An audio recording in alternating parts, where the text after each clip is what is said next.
Первое сообщение о прорыве поступило накануне в районе 6-7 часов вечера. Спустя 20 часов авария до сих пор не устранена, и вода продолжает течь. Всю ночь почти полгорода без воды. На сухом пайке, по данным МЧС, оказались больше 30 тысяч чистопольцев. По словам местных жителей, это уже вторая крупная авария в этом году. Ну, было где-то, наверное, недели-две назад, я не помню уже точно. Тоже отключали? Да, тоже где-то прорвало. Ну, где-то на сутки, наверное. Часто бывает. Постоянно почти. И что делаете? Что делать? Запасуемся, вот. Наливаем кастрюли, ведры. Раз, два, три. Отключали. За зиму, получается? Да. Водоснабжение в городе полностью восстановили к часу дня. При этом место прорыва к этому времени коммунальщики так и не нашли. Авария случилась на водопроводе, который проложили в середине прошлого века. В местном водоканале признаются, аварии на этом трубопроводе происходят не первый год. И зимой, и летом.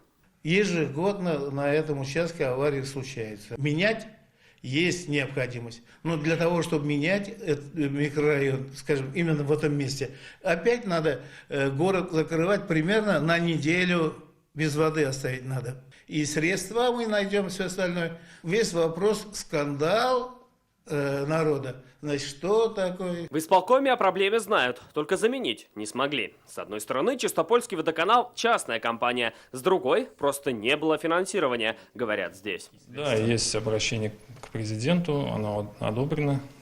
Вот мы ждем выделения финансирования. Проектирование уже ведется, оно как трехлетняя программа разработана. Совместно с фондом газификации бывшим сейчас Главное управление инженерных сетей. После того, как место прорыва будет найдено, воду в городе снова придется отключить. Специалисты планируют сделать это ночью и справиться за 1,5 часа. Тем временем коммунальные сети не выдержали, и в Казани, в столице, сразу несколько прорывов. Из поселка Юдино.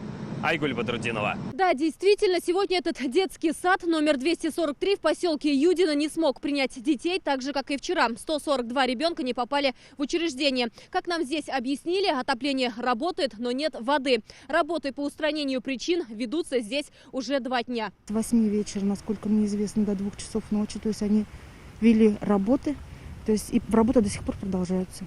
Такого у нас не было. То есть вот детский сад 79-го года постройки. Еще одной напряженной точкой на ледяной карте Казани стал проспект Ибрагимова. Там за последние 3 дня второй прорыв сетей. С места чрезвычайной ситуации Дмитрий Аринин. Да, на проспекте Ибрагимова сегодня люди стекаются вот к таким цистернам с водой. Так пенсионерка Асия Закиева вынуждена несколько раз за день ходить за водой к водовозке. На проспекте Ибрагимова это уже вторая авария за 3 дня. В кранах нет ни горячей, ни холодной воды. 5-6 ведер надо для того лета. У нас ведь семья большая. Все же ночью доварили. Мы уж радовались. А утром смотрим, опять вот на ремонт оставили. Неприятная ситуация. Мы же все-таки оплачиваем деньги, платим за это. И, в принципе, хотелось бы, чтобы нормальные трубы ставили, а не гнилые. Авария произошла почти в том же самом месте, что и 2 дня назад.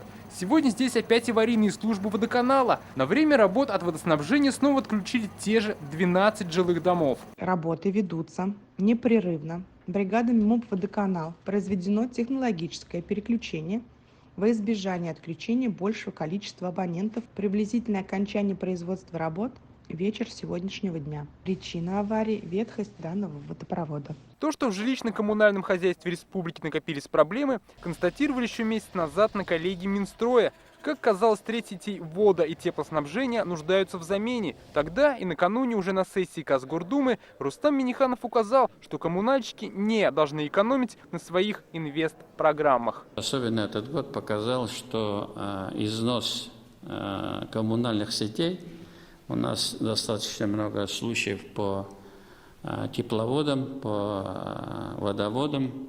Это не случайно, потому что инвестиционной составляющей не хватает. Если мы не будем заниматься восстановительным ремонтом, модернизацией, конечно, эта тема, она всегда будет серьезной.